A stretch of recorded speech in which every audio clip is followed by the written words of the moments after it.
This particular island, called Muosuni, is in the southwest corner of the Indian part of Sundarbans, very close to the largest island called the Sagar Island, which is bang next to the Hooghly River. So this is just east of Sagar Island. This island is about 30 odd square kilometers. This island has 4 villages with a population of about 25,000 people. And it's only about 23 square kilometers which is actually human occupied. So the population density is over 1,000 people per square kilometer of the habitable area. It's mostly agriculture, that too only one crop of paddy agriculture. This island is experiencing very rapid erosion and relative sea level rise. Last decade it was recorded as about 3 millimeters per year. This decade it is already about 13. It's actually 12.8 millimeters per year. So it's a fairly rapid rise. The embankment on the western side of this island is shifting every 18 months. If the embankment were not to be there, the high tide line is moving 7 meters every year, which is a fairly rapid rate. And as a consequence, the embankments need to be higher and higher. And the durability as of now is only about 18 months. So it's not a very good situation, so to say. And the winter crop is non-existent because there is hardly any irrigation facility here. It's only small water bodies like this that feed winter irrigation. So paddy crop remains the major crop and some amount of vegetables during the winter season. So that's the kind of economy here. This is one of the 12 islands in the Sundarbans where the situation is grim. When I say it is grim because of rising sea level, because of the higher intensity of storms and rapid erosion of land. For example, this particular island has lost about 30% in 40 years.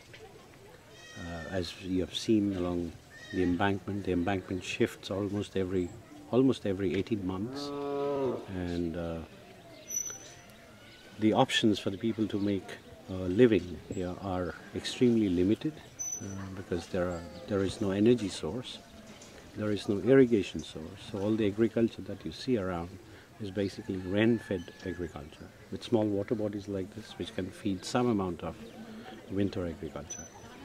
Yeah, for places like Muosuni, this particular island, there is no future here. Yeah. We need to recognize that certain geography will not allow human habitation to continue on a sustainable basis.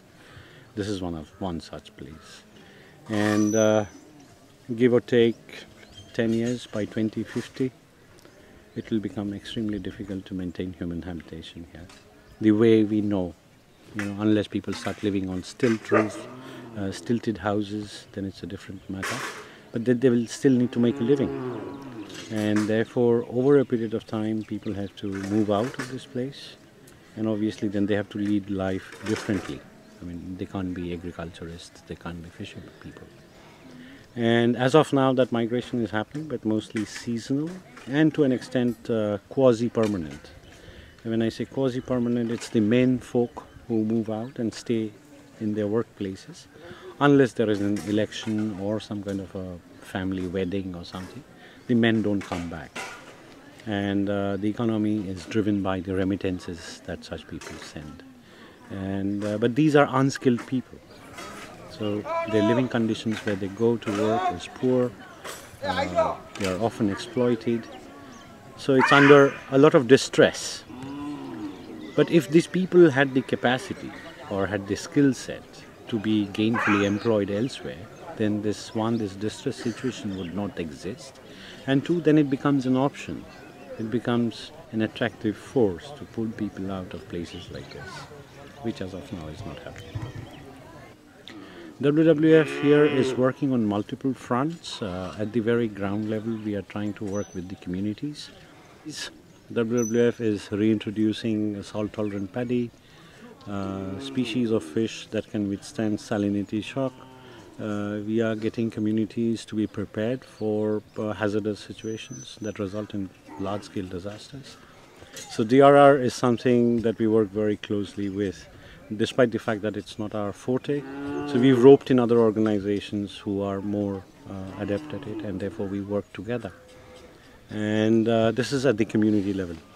At the policy level, we are trying to make the policymakers recognize that we have a grave situation at hand, and therefore measures need to be in place for people of places like this can make the transition without having been to go through the distress situation that they currently do.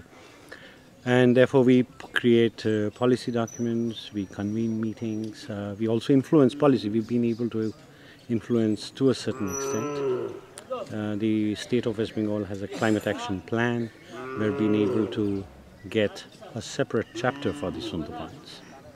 While it was being drafted, we had also managed to introduce the concept of planned retreat from the Sundarbans.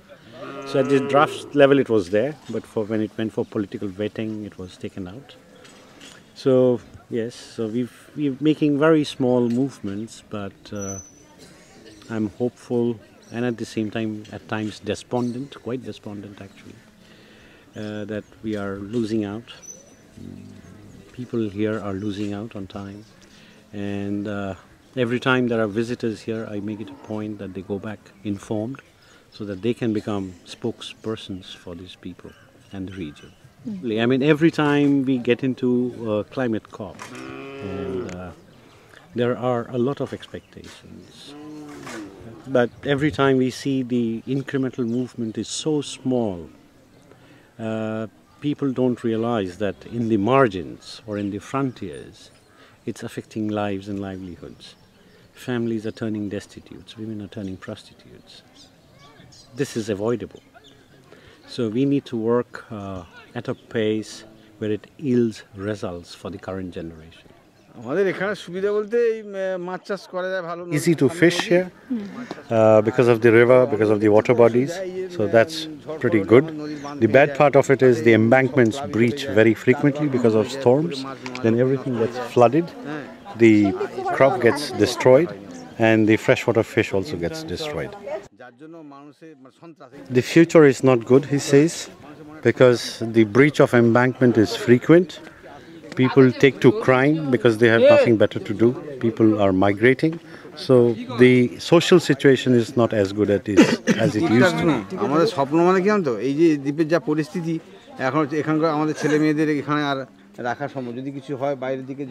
He said our children have no future here, so the dream is to be able to buy a piece of land elsewhere and move.